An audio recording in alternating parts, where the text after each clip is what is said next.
how what you perceived at the time that it happened as a terrible tragedy was really the best thing that happened because of this and that and the other thing.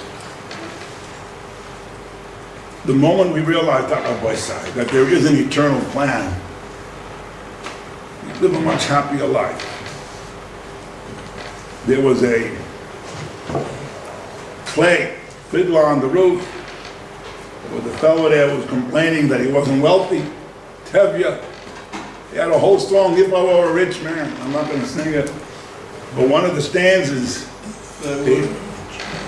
he complains, Lord, who made the lion and the lamb, would it spoil some vast eternal plan if I were a wealthy man, if I were a rich man?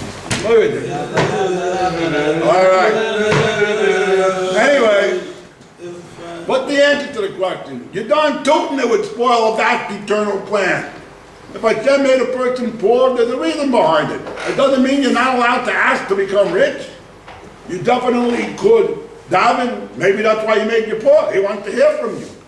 But if a person remains poor, even after davening, that means Hashem says, yes, this is part of the vast eternal plan. It doesn't just concern you, it concerns everybody in the world. All the Jews were all intertwined.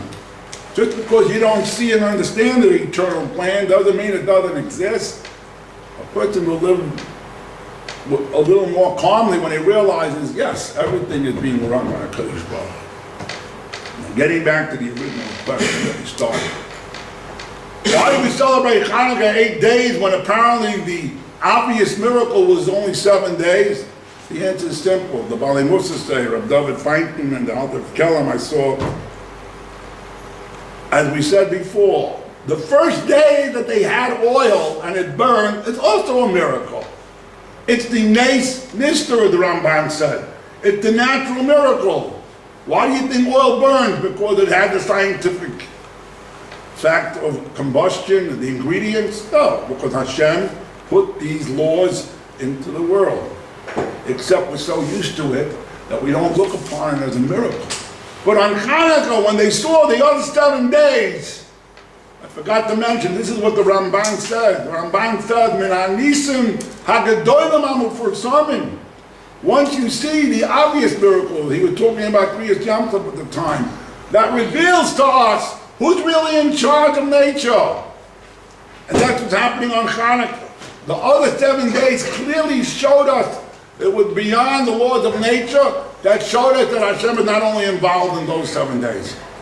He was also involved on the first day when it burned, when they did have oil. So it's celebrating 8 days of miracles. 1 day of hidden miracle, Nes Nista, and 7 days of obvious miracles. Now,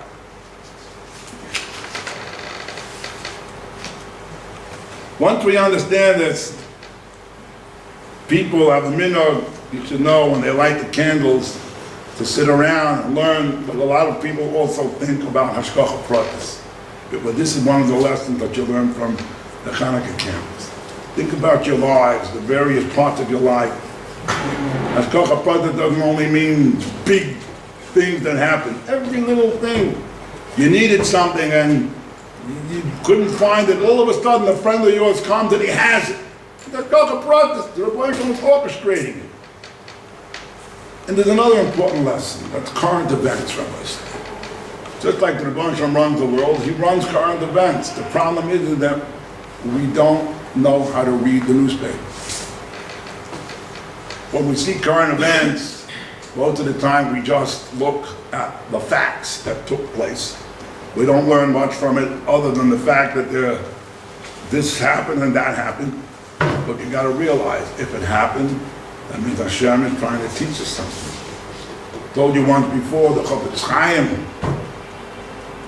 whenever he heard thunder, which is very scary, makes a tremendous boom, he would say, Vaz fill the taka. What does Daddy want? Why all of a sudden is there thunder? Hashem is trying to get our attention. But some of us are so thick that even when Hashem literally grabs a hold of us, we refuse to see the obvious. But let me get back to the point. When a person reads current events, let's say he reads about a volcano in Colombia that erupted and many people passed away. You ask the guy, what did you learn from this? Well, I learned there was a volcano in Colombia. I never knew that. I learned there was a terrible tragedy. A lot of people, yeah, anything else? No, basically it.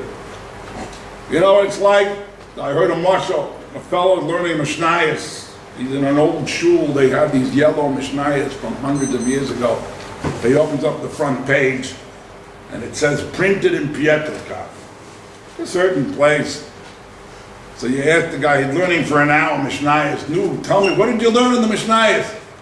I learned there was a printing press in Pietrka. You know, it says so on the first page. He said, yeah, I know that. But you're missing the point. That's not what you're supposed to get out of the Mishnayos. You're supposed to read between the lines.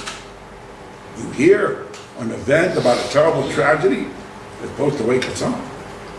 What is God trying to teach us? Take a look. Who passed away? Only people over 90?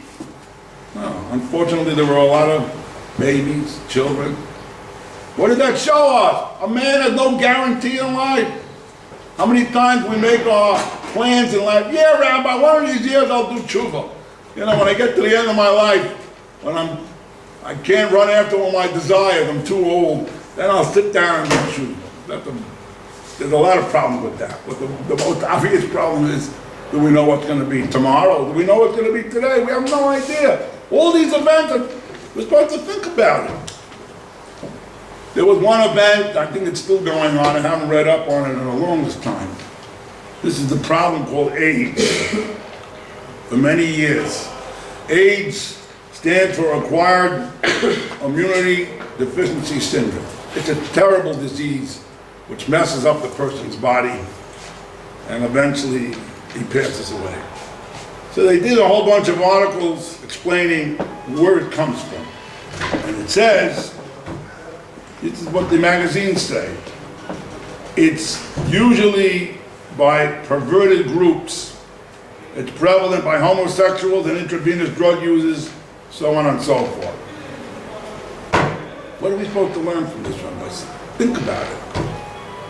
The Torah tells us that when a person does an abomination, a woman who's unfaithful is a sota, the Gemara calls it a maisa behemoth. This is a beastly act. You acted like an animal. The magazine says, death by AIDS. Newsweek, July 21st, 1986. Death by AIDS can be among the ugliest known to medicine.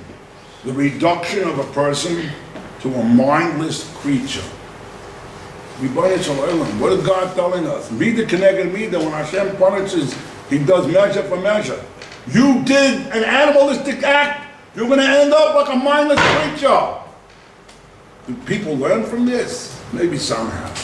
What do they learn from it? You better do it the safe way. You gotta they give you all kinds of tests to make sure when you do your abomination that you don't run the risk. It's a crazy world out there. They're looking at current events, they see it, mamish, but they refuse to see the obvious. I'll end off with one story, a very good story, true story that happened to me about Ashkocha Pratis. You should know there is a guy in Lakewood, I think I have a bunch of these diaries. A person gets a diary and you write down your own Ashkocha Pratis stories. These are extremely important when it happens and it makes an effect on us. Write it down and go over it. And then you'll learn to incorporate and internalize the content of Ashkocha Pratis. If anybody wants, they could ask me tomorrow. I'll try to bring. The only two conditions are that you give 50 cents to tzedakah, any tzedakah, and that you use it. To write